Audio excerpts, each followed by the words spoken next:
I wanted to make a short video about the comparison of a long-term to the short-term ergodic. Many of you have discovered that when you back the long-term ergodic up like this, the short-term relative position to the long-term changes. Now, it doesn't change very much, but it does change, and part of that is because these are controlled on separate scales.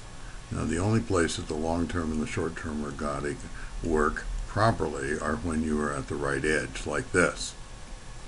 So if you want to go back and try to discover certain things like this, you're not going to be able to do that. My suggestion, if you have a question, have the right edge over here with some space. Secondly, take a snag-it picture of the screen and then ask your questions. Now, the other thing that happens is I compress the chart. You can see that things look slightly different, but the relationship of the long-term and the short-term doesn't change all that much. Now, you probably wouldn't expand your chart this much, so the short-term did move up a slight bit from the long-term.